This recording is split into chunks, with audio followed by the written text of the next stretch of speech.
Pod, man. Oh my God. Flip that. First take.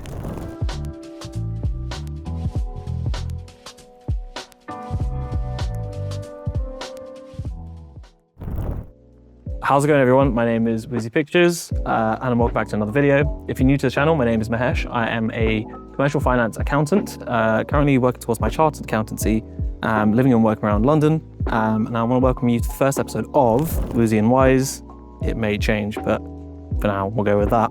Today's episode is a special one for me, not just because it's the first, but because I'm joined by someone who isn't just a guest. He's my brother, my inspiration, someone I genuinely consider my hero. This is someone that I have watched grow through discipline, consistency, and pure willpower. Someone who embodies the mindset of showing up every day, doing the work, and pushing himself to become better physically and mentally. Through his platform, he's inspired people to take control of their fitness, their routine, and their life. A brother, an uncle, a friend, a mentor, and an inspiration to those around him. He is the founder of Willpower Training, the man himself, Will. Thank you. Hello.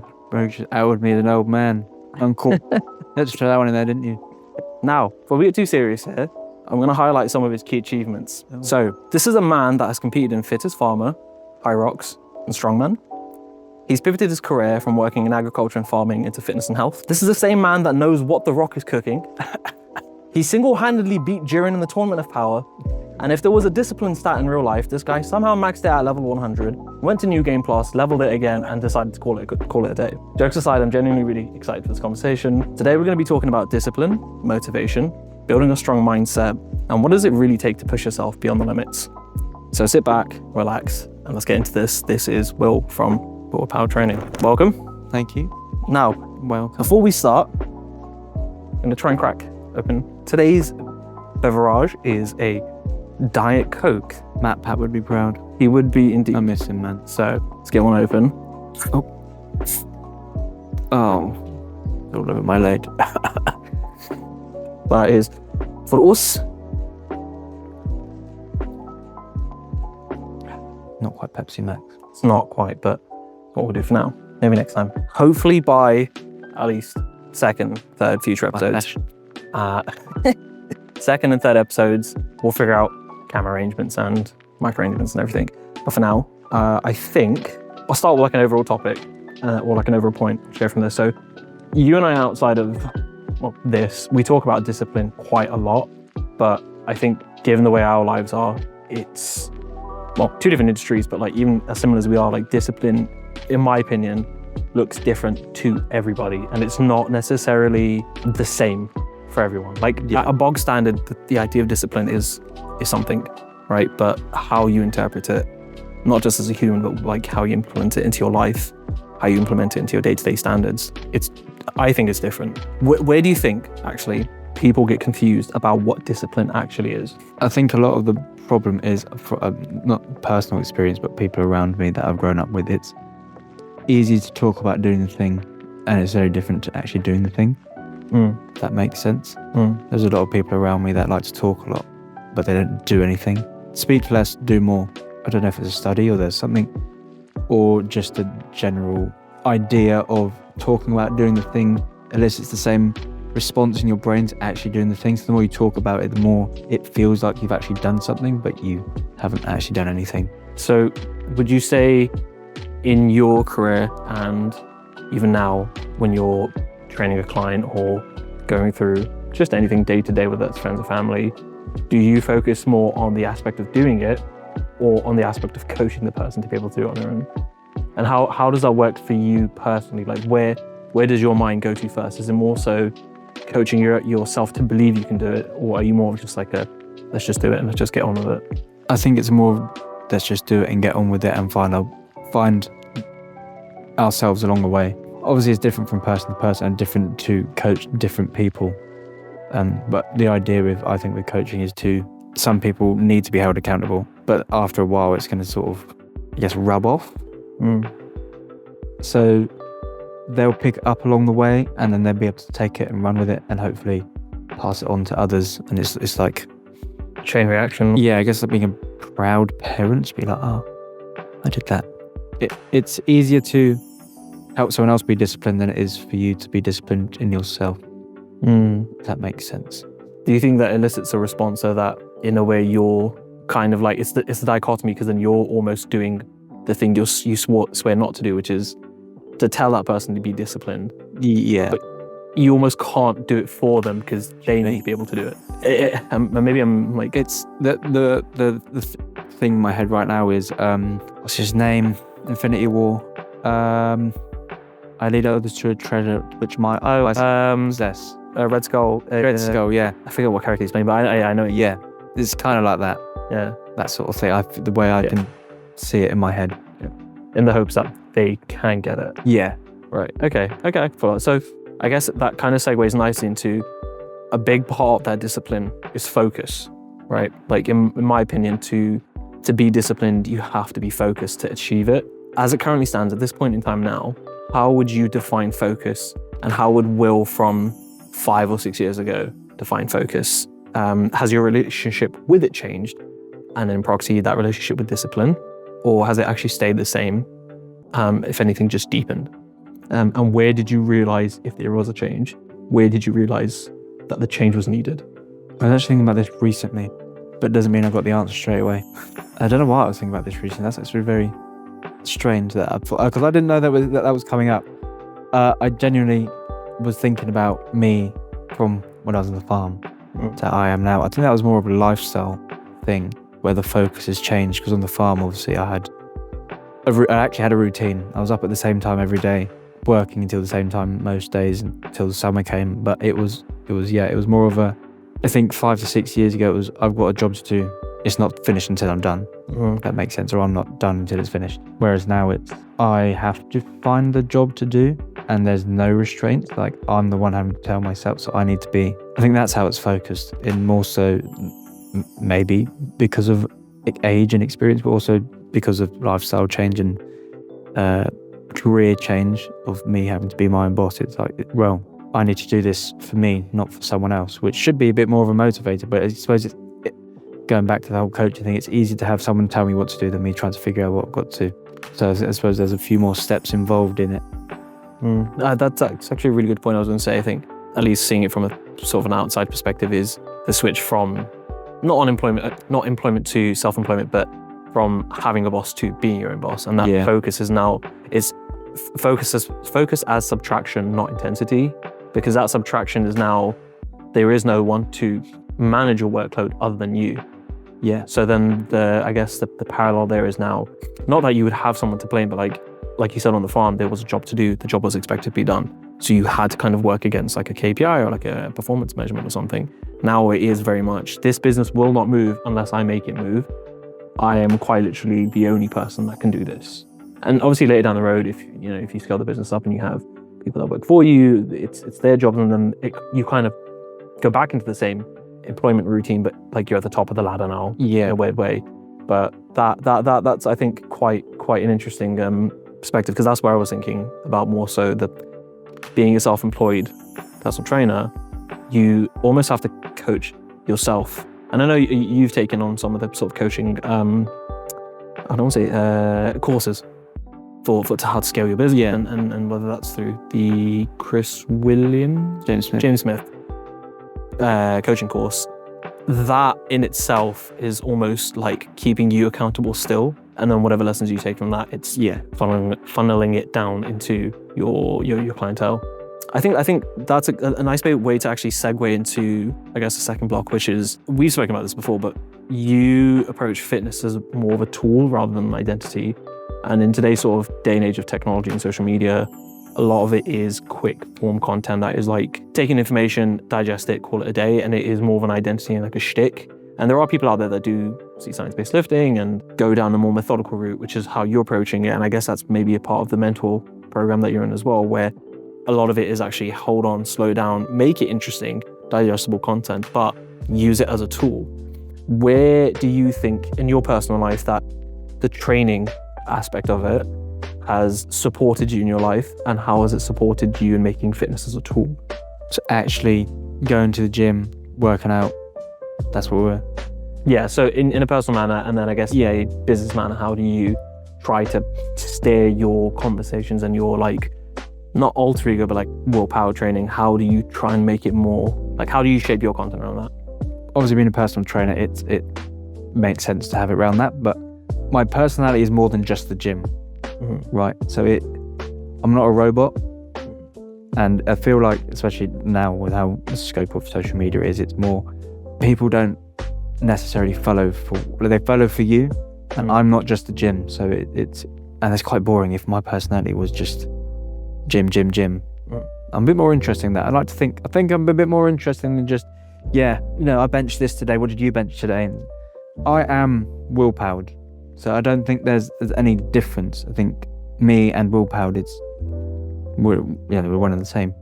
I'm will-powered. So I guess the business being about training and the gym, but it's also about me, and I guess why I got into it. And I've already made a Marvel reference in this video, so I guess nerdy side, but I want to attract people of like, because I don't want to be having a conversation with someone that has zero things in interest in common with me.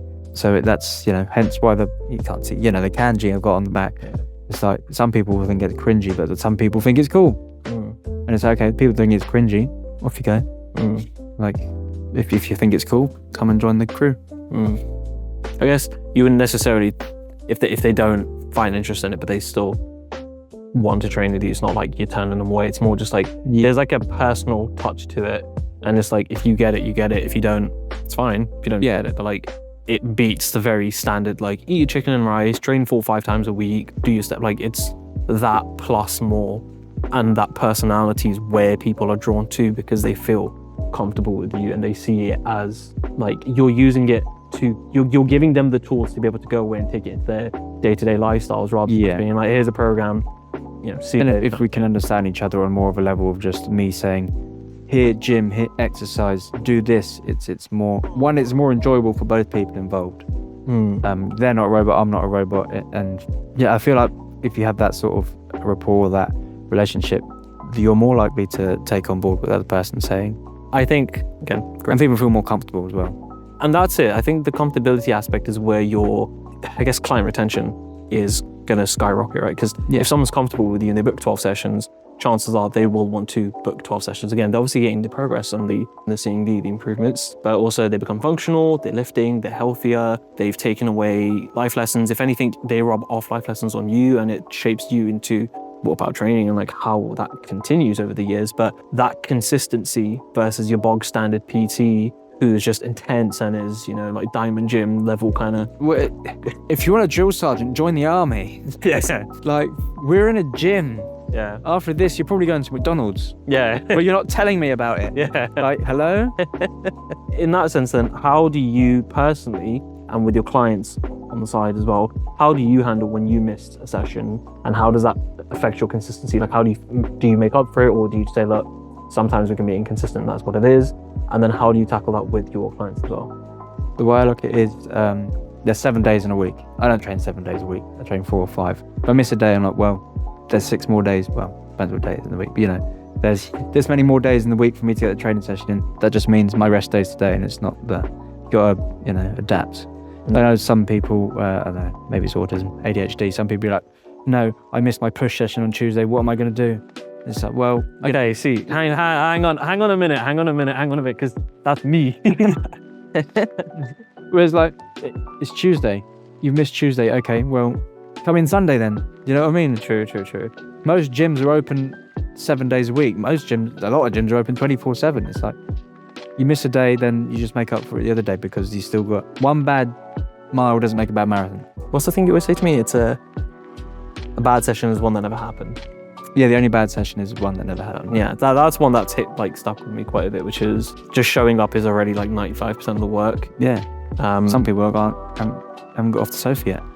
And that is true. And how do you handle that with clients? Do you take the same approach, or because they are paying you for a service and you're holding them accountable, are you a bit more like, again, dichotomy, but it's like, are you a little bit intense about, okay, you've missed 3 sessions in a row, like, do you want to maybe take a break, or do you want to like maybe reconsider it? Or if it's at that point, then it's, if they haven't said anything to me explicitly, it's like, well, what's going on? Like, why are you consistently not missing the session? But at the same time, they're not just missing the session, like that's also their money. So if they're paying me to be there, they will personally feel the need that I need to show up, because otherwise they're like, well, I'm wasting my money.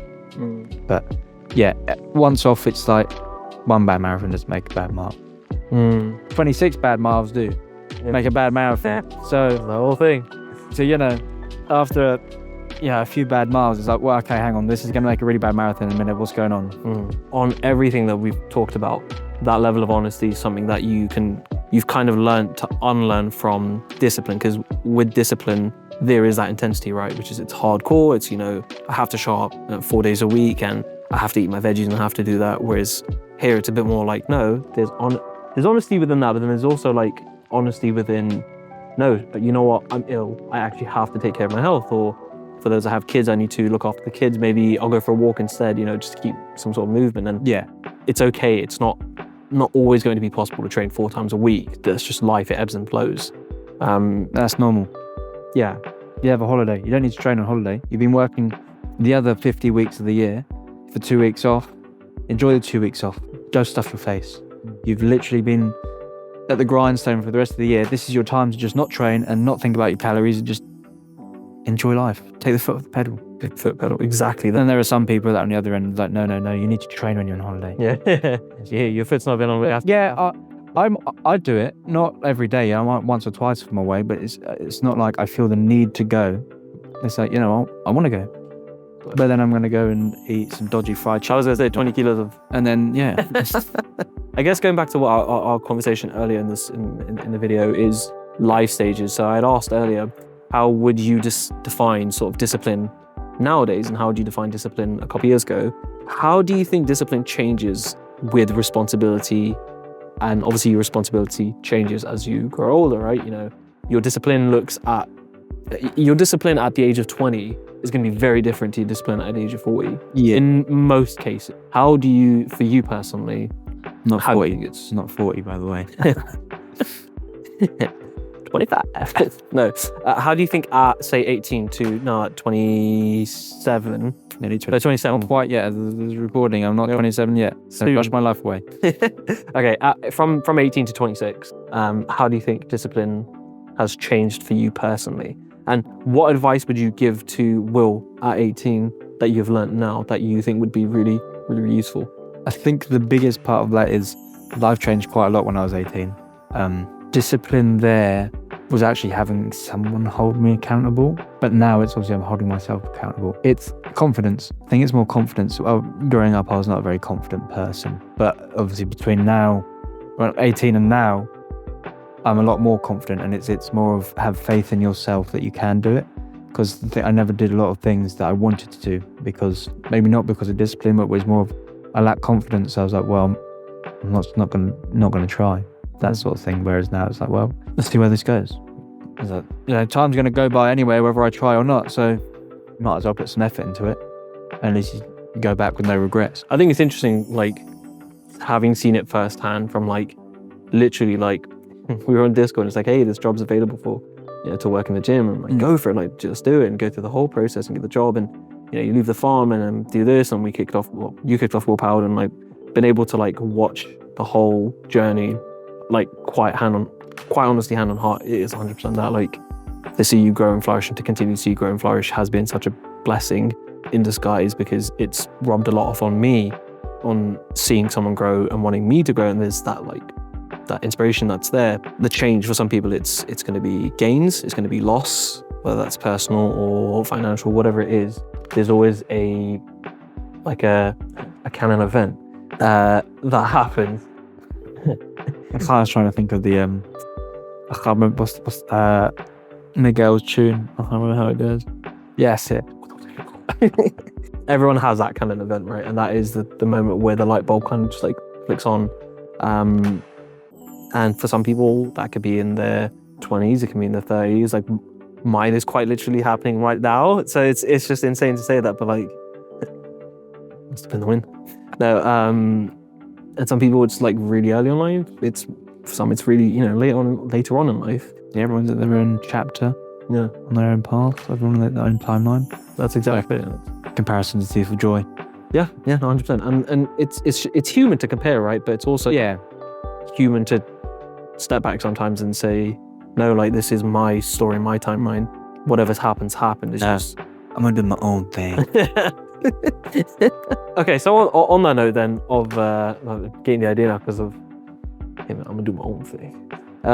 What do you think you care less about now than you used to care about before? Whether that's like opinions or metrics or like pressure to prove something, or like what is it? Maybe 5 or 6 years ago, you're like, no, I really care about that, and now it's like, well, it doesn't really matter. Like, I think it is opinions. Yeah, I feel like maybe that's part of my reason of being not so confident is I cared what other people thought. It was probably only like until like a couple of years ago, I wouldn't, if I met someone new and, starting new friendships even sometimes is a bit like, what's the word, tentative to sort of say, yeah, by the way, I dress up as Spider-Man every year and go into London. And now I'm just like, I literally teach classes in my Spider-Man suit. Yeah. I don't care anymore. Yeah. Like, if you don't like it, then cool. Yeah. I don't know who you are.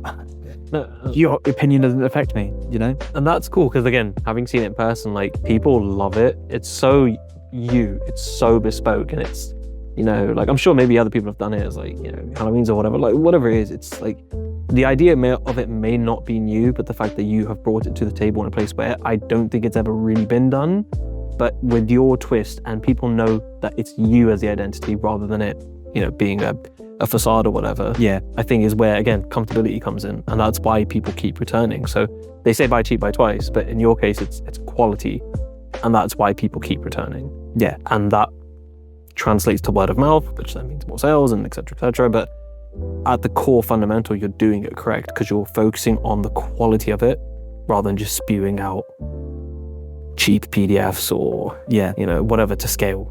And just trying to get clicks and just say the most clickbaity thing. I'd say personally for me, a metric that, this is just one that I think is quite an interesting, a metric that probably I used to care a lot about versus not so much now is like the finer details in most things. So before I would I would obsess over something, go into as much detail as humanly possible, go through all the itty bitty details, and like I would know what it is, whether it's like building something or writing a report or something, whatever it is, like I'm doing something like a project, and I would obsess over the small details that maybe 95% of people just don't see or actually don't care about. But for me, it's scratching the itch in my brain. I'm thinking, well, no, it's the quality that matters. And now I'm like, no, I think the quality matters, but really and truly, some things it's okay to just let it be, because it's not so much the time. It's more, could my time be more useful elsewhere? Yeah. And again, the responsibilities, I'm 28 now. My responsibilities are much more than they were when I was 18. For me, time is quite literally its own currency. So I'm like, okay, this doesn't really need to, and I think maybe as an accountant as well, your accountants are typically quite get me results, get me the information and move on. You have to be, yeah. It's analytical, it's cold, and it's calculative, and for a very big reason. Whereas I think I'm more, especially in commercial finance, a lot of it is more there's a human aspect to it. You speak to the people that are doing the actual day-to-day jobs, and you want to be in the touch with everything. You want to know what's going on. And sometimes, and that scratches my itch, right? But for me, sometimes I can maybe focus on that bit too much. And then in essence, it looks like not much work is actually being done. But then when the work comes and you look at it, you're like, oh, wow, actually, like there's a lot that's been going on. So I'd say in the last 10 years, it's very much more like, it's been very much, actually some things like the detail just doesn't matter. It's more so just get the task done, because that's the actual impact, like the change that is there. I would say pressure to prove is something that I'm still working on. That's definitely been like a thing that I've had my whole life, which is like, I need to prove it more so to myself than anything, which is what fuels my discipline and motivation. But sometimes it can almost like eat you alive. And sometimes it's okay, like you don't have to prove your like validity to be on this earth. Like you're here for a reason, you're here for such a finite amount of time. It's okay, like don't care what people think, just do you, and as long as you're happy, that's all that matters. So I'd say I'm more patient now with results. Whether that's I'm working on something or I'm studying for something, I'm patient and trying to understand like it's part of the process. And actually a video that you put out recently was it's like when it gets boring. I don't know if it's recent or There was today's email. Yeah. So it was like when it gets boring, that's when the actual hard work begins, because you're quite And that's literally. where most people quit. Yeah, and being in the thick of it is the hardest part. I think the main takeaway, in my opinion, and correct me if I'm wrong, I think the main takeaway is that discipline isn't necessarily just one thing. It's not like here's something, go do it, and do that. It's like, get the job. In my opinion, tell me what you think. I mean, Atomic Habits excerpt. I think that's the right word to use. It might even be Atomic Habits. I think it's just from James Clear. It might be in there. I can't remember. I haven't read it for like a year or two. But we don't rise to the level of our goals. We fall to the level of our systems. AKA, if you haven't got the habits in place, you're not going to fail. It comes back to you can talk the talk, but you can't walk the walk because you haven't put the little things right first. Sorry, that's the thing of discipline. People think it's the big things of, I don't know. Yeah, I set my alarm today for whatever. You can set your alarm tonight, but do you get up to your alarm every day? It's I'm not going to have my phone by my bed, so I actually go to sleep first. But I actually go to sleep when I get into bed. It's the small things that, not the I'm going to sit down today for 4 hours and do work, but not do anything else the rest of the week. So, okay, I've always It's better to do half an hour every day, and then, or maybe next week, I'm going to do 35 minutes every day. Progressive overload. Yeah, exactly. That's it. I've always wanted to pick your brain on this. Find the brain, sorry. Tell me more about this not having your phone in your room, because I find that alien. I love it. Okay, give a rundown. I sleep with it downstairs in a completely separate room, charging overnight. And then, what else am I going to do in my room? I've got nothing to. No, the only electronic in my room. Well, technically, I have my Apple Watch, but I don't. So you sit there and flick on the reels and look. I've got a book by my bed. I actually haven't read that for a while because I've just been going to bed and just. Okay, fine, fair enough. I guess the only electronic in my room technically is my fan. I don't wake up in the morning and have to sit in bed and scroll because I'm like, I've got nothing else to do. Might as well get up. And then because it's in a completely separate room, I have to get to the kitchen first before I get to it. So I'm like, well, I'm going to make my breakfast first. I'm going to sit down. So it's like 20 minutes before I pick my phone up. So then that's how your routine is almost defined.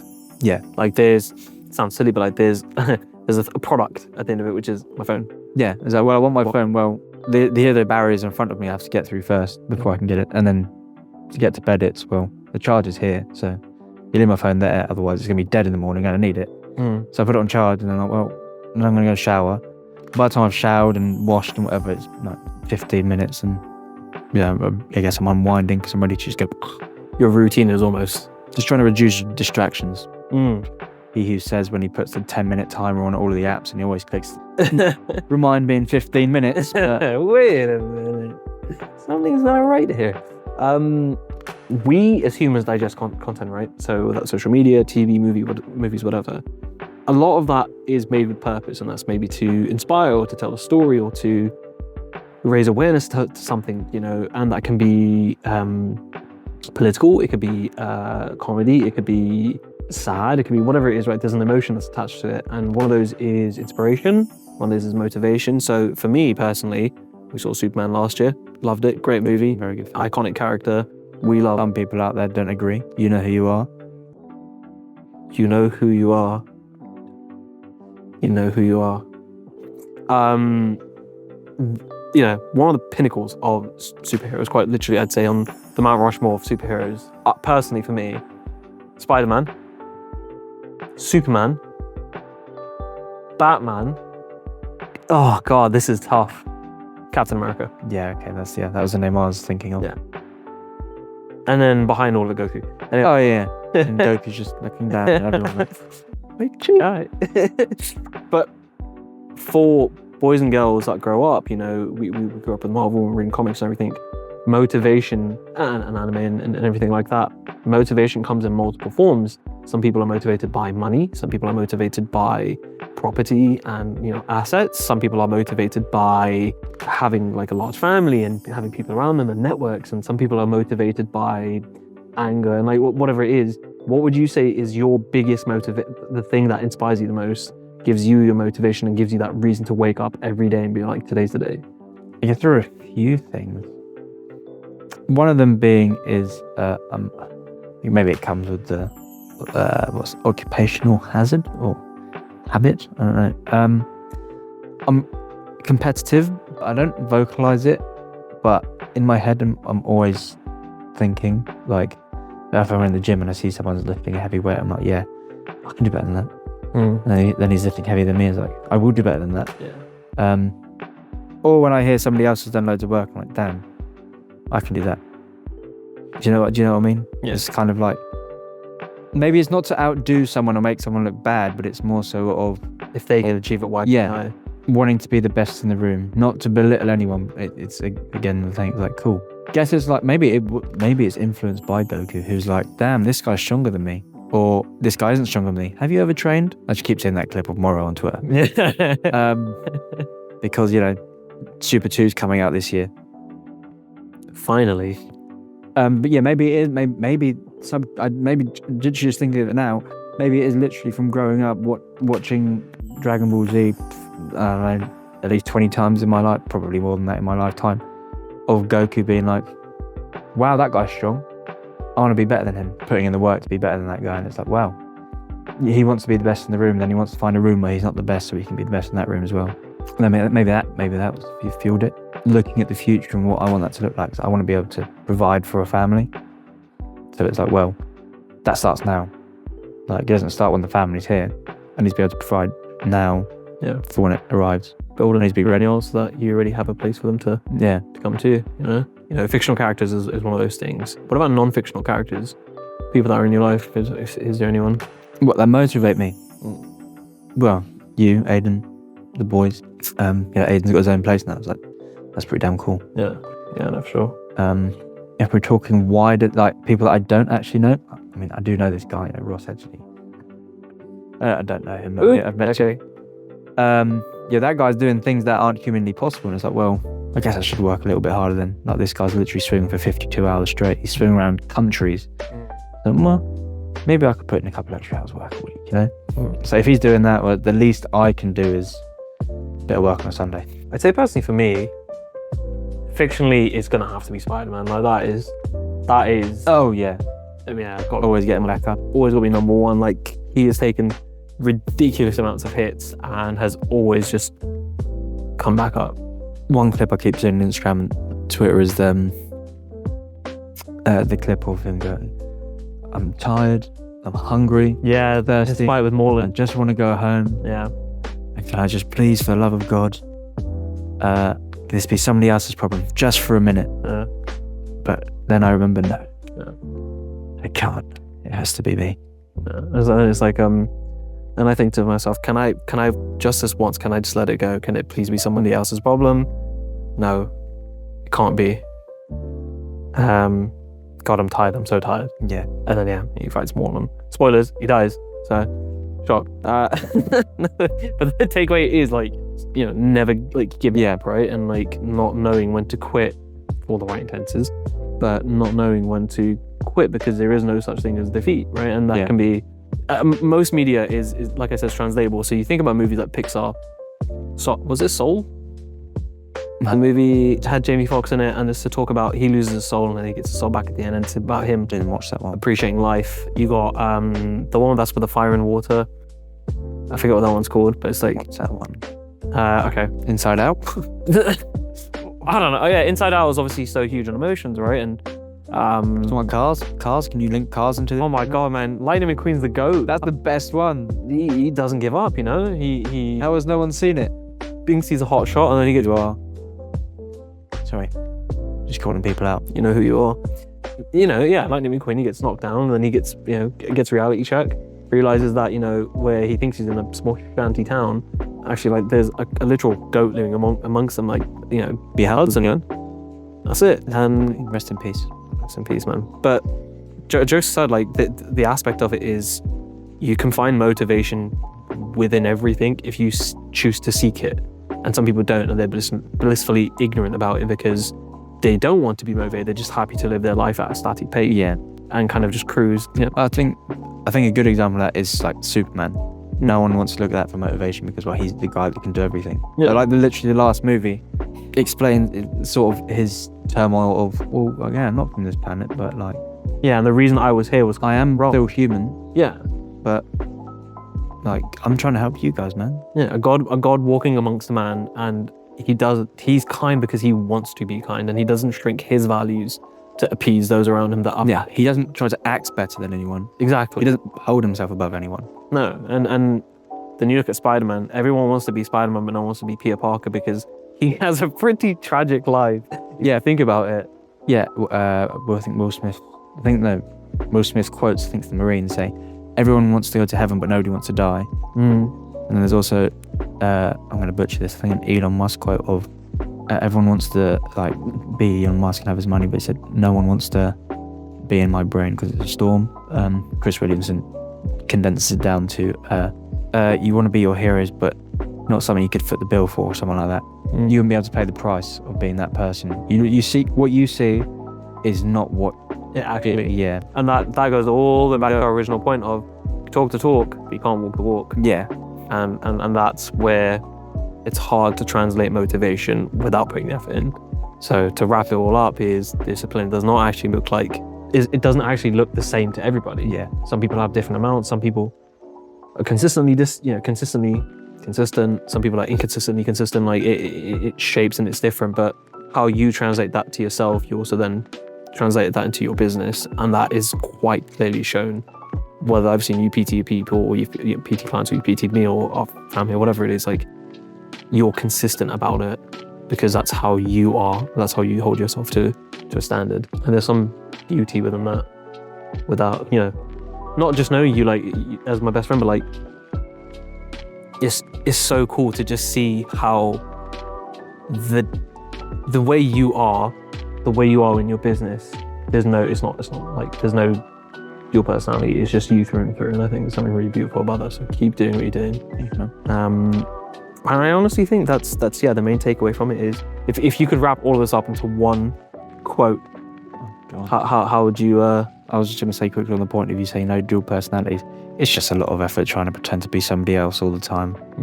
Like, just be you. There, screw it. There you go. Just be you. Just be you, people. Yeah. There's only one you in the world. So stop trying to pretend to be somebody else. And just be you, because you're going to be the best person at it. I think that's great, man. Honestly, on that note, I think this is it's been a great chat, man. Thank you so much. Hopefully this has been useful and reassuring if you are figuring things out within your life, as I am, as well as we all are. We're only on this planet for a finite amount of time. So with that being said, I want to say thank you so much, Will, for being on the pod, man. Oh my God. Clip that. First take. Thank you for being here. I appreciate you, and I'm sure I'll have you back again soon. Absolutely. If this conversation has resonated with you, please be sure to leave a like and do all the amazing things. Please go visit Will on his socials, and if you are within the area of Gov, I am Will Gardiner. Just who's else? I'll leave everything within the description to get in touch. Will, do you have anything you want to plug or say or do? To get you through the midweek hump, subscribe to my weekly newsletter. Yes, the newsletter is amazing. I'll put that in the description as well. Bro, thank you so much, man. Appreciate you. This has been, Woozy and Wise and Woozy. We'll know by episode 2. But I'm brave. Depends when this comes out. Yeah, true. Comes out. But until then, thank you so much for watching, and I'll see you guys in the next video. Peace.